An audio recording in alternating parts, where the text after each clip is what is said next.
महाराज परम संत बाबा जय गुरुदेव जी महाराज ने एक अच्छे समाज के निर्माण के लिए, चरित्रोत्थान के लिए, लोगों को शाकाहारी और सदाचारी बनाने के लिए 116 वर्ष की आयु तक अथक मेहनत और परिश्रम किया।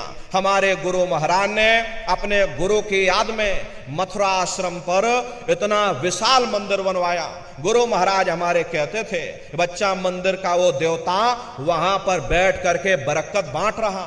अरे आप लोग आइए, वहां कोई रुपया पैसा नहीं चढ़ाया जाता, कोई चंदा चुटकी नहीं।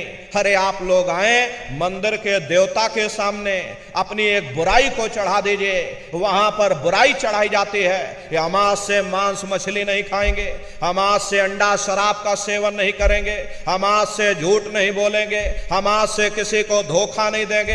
अरे आप अपनी एक बुराई चढ़ा दो, आपकी एक मनोकामना पूरी होगी।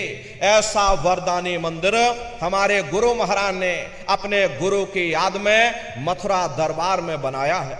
गुरु महाराज हमारे कहते थे, बच्चा दरबार में तुम बराबर आते जाते रहना, मंदिर के देवता के सामने अपने गुनाहों की माफी मांगते रहना, दया दुआ बरकत आशीर्वाद लेते रहना। समय ना मिले महीने में आ जाओ, महीने में समय ना मिल पाए 6 महीने में आ जाना, 6 महीने में समय ना मिल पाए तो साल भर में आकर के मंदिर के देवता के सामने अपने गुनाहों की माफी मांग लेना। और जिसको साल भर भी समय ना मिला तो महात्मा कबीर कह गए हैं कि दरस बरस ना कर सके और ताको लागे दोष, और कहें कबीरता दास की और कभी ना पावे मोक्ष। गुरु महाराज ने मन से कहा, ऐ नन्नारियों, मैंने जो कुछ पाया है वो अपने गुरु की बदौलत ही पाया है। अगर तुम मेरे गुरु को ही भुला दोगे, बच्चा मैं तुमको भुला दूंगा। अरे छोड़ दिया जो मथुरा खितौरा, चैन कहीं ना पाओगे और होगा तेरा कोई ना सहारा, आखिर में पछताओगे।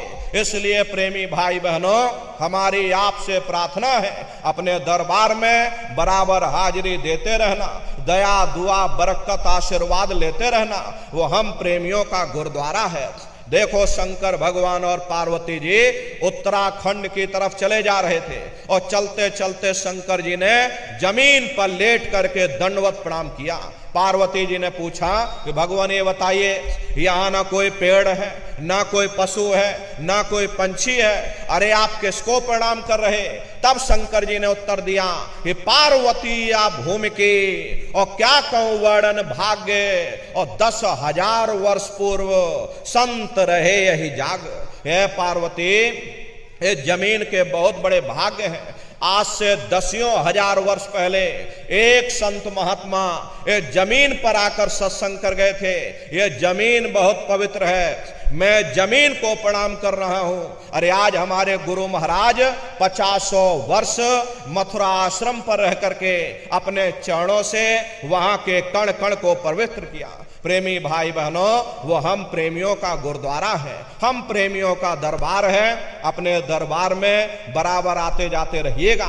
देखिए, अभी भंडारे का कार्यक्रम, पूज्य दादा गुरु महाराज का ये पावन पुनीत भंडारे का कार्यक्रम 8 दिसंबर से और 12 दिसंबर तक मथुरा आश्रम पर मनाया जाएगा। तारीख आप सभी लोग याद रखिएगा, 8 से 12 दिसंबर तक पूज्य दादा गुरु महाराज का ये पावन भंडारे का कार्यक्रम होने जा रहा। तो आप सभी प्रेमी भाई बहन भंडारे के कार्यक्रम में सपरिवार पधारिएगा। देश के कोने कोने से 10 लाख की संख्या में सत्संगी प्रेमी भाई बहन मथुरा दरबार में पधारते हैं। एक तरह से महामानव कुंभ लगता है। 10 किलोमीटर के व्यास में ये कार्यक्रम होता है। तो प्रेमी भाई बहनों, आप लोग पधारिएगा। सबके रहने ठहरने के लिए वहाँ अलग अलग जिलों के टेंट राउटी डेरे लगाए जाते हैं। भोजन पानी के लिए भी अलग अलग जिलों के वहां पर भंडारे बराबर चलते रहते हैं। तो प्रेमी भाई बहनों, समय निकाल करके भंडारे के अवसर पर आप लोग पधारिएगा, अपने दरबार का दर्शन करना। देखो, मथुरा दरबार में हमारे गुरु महाराज के एक छोटी सी गौशाला भी है। हमारे गुरु महाराज के पास में कुल 2 गाय थी। 2 गायों का इतना बड़ा परिवार है, बाहर से कोई गाय नहीं मंगवाई। 2 गायों का ही इतना बड़ा परिवार है। ये आज के समय में करीब करीब 3000 गायें हैं और 3000 के ऊपर सांड हैं। गौशाला अलग है और नंदीशाला अलग है। हमारे यहाँ किसी को बाहर नहीं भेजा जाता, क्योंकि हमारे गुरु महाराज कहकर गए बच्चा इनको यहीं रखना, यहीं सेवा पानी करना। इसीलिए चाहे गाय हो या चाहे बैल हो, हमारे यहाँ किसी को बाहर नहीं भेजा जाता। गायों के लिए अलग से गौशाला है और सांडों के लिए अलग से नंदीशाला बनी है। उसी के बगल में अपना एक बहुत बड़ा कॉलेज है, जिसमें 2,500 से 3,000 बच्चे निःशुल्क विद्याध्ययन करते हैं। कॉपी किताब, पढ़ाई लिखाई, भोजन पानी बिल्कुल निःशुल्क है। उसी के बगल में अपना एक बहुत बड़ा अस्पताल है। प्रेमी भाई बहनों, वो गुरु महाराज की कर्म भूमि है और हमारे गुरु महाराज की जन्मभूमि, जहां पर हमारे गुरु महाराज का जन्म हुआ, जिला इटावा, ग्राम खितौरा में है। जैसा भव्य मंदिर मथुरा दरबार में बना हुआ, उसी तरह से भव्य मंदिर गुरु महाराज की जन्मभूमि पर बन करके तैयार हो चुका। ये जो आप पोस्टर देख रहे हो, ये गुरु महाराज की जन्मभूमि का ही मंदिर है। और इधर जो ये पोस्टर लगा है, ये मथुरा दरबार का मंदिर है। तो समय निकाल करके दरबार में आप लोग पधारिएगा, अपने अपने बच्चों को भी साथ में लेकर के आइएगा। अरे हम लोग ये सोचने लगते हैं ये बच्चों को क्या करेंगे ले जाकर, ये बच्चे छोटे हैं, इनको घर में रहने दो, इनको पढ़ाई लिखाई करने दो। अरे पढ़ाई लिखाई जरूरी है, हम आपकी ये बात मानते हैं कि आज के समय में शिक्षा बहुत जरूरी है। अरे हमको भी गुरु महाराज ने पढ़ाया लिखाया। प्रारंभिक शिक्षा हमारे गुरु महाराज की जन्मभूमि पर हुई, क्योंकि जो गुरु महाराज की जन्मभूमि है खितौरा धाम, वही हमारी भी जन्मभूमि है। तो प्रारंभिक शिक्षा वहीं पर हुई।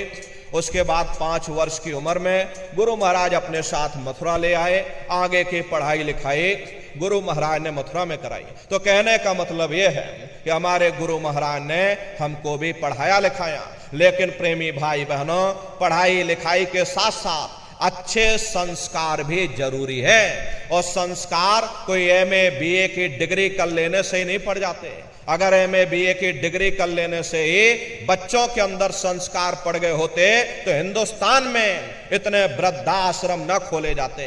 अरे संस्कार पढ़ेंगे महात्माओं के वचनों से, संस्कार पढ़ेंगे सत्संग के माध्यम से।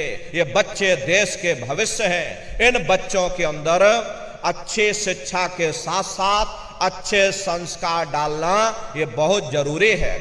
आज के समय में बच्चों के अंदर संस्कारों की कमी देखी जा रही, वरना पहले के समय में अकेले माँ बाप अपने 4-4 बच्चों को पाल लेते थे। लेकिन आज के समय में वही 4-4 बच्चे, अरे वही MA BA और डिग्री और डिप्लोमा किए हुए बच्चे अपने माँ बाप को रोटी नहीं खिला पा रहे। शादी हो जाती है, घर परिवार बांट करके रख दिया, जमीन जायदाद बांट करके रख दी, चूल्हा चौका बांट करके रख दिया, यहां तक कि बेचारे बूढ़े माँ बाप को भी बांट करके रख दिया। 10 दिन तुम हमारे घर में छोड़ दो और 10 दिन बाद ले जाओ अपने घर रोटी खिलाओ, क्योंकि हिस्सा तुमको भी लेना है, इसलिए अपने घर भी ले जाओ। अरे प्रेमी भाई बहनों, ये सब क्या है? ये संस्कारों की कमी है। ऐ माताओं बहनों, अरे बच्चे तुम्हारी धरोहर हैं, ये बच्चे तुम्हारे जीवन की पूंजी है। अपने बच्चों को संभाल करके रखिएगा। इन बच्चों को आप अच्छी शिक्षा देना, इनको आंदोलन, हड़ताल, तोड़फोड़, धरना और जुलूस से अपने बच्चों को दूर रखो। इन बच्चों को अच्छी शिक्षा देना, इनको अच्छे संस्कार देना, इनको शाकाहारी बनाना, इनको सदाचारी बनाना, इनको चरित्रवान बनाना, और इनको भी तुम राम और कृष्ण बना दो। यही बच्चे बड़े हो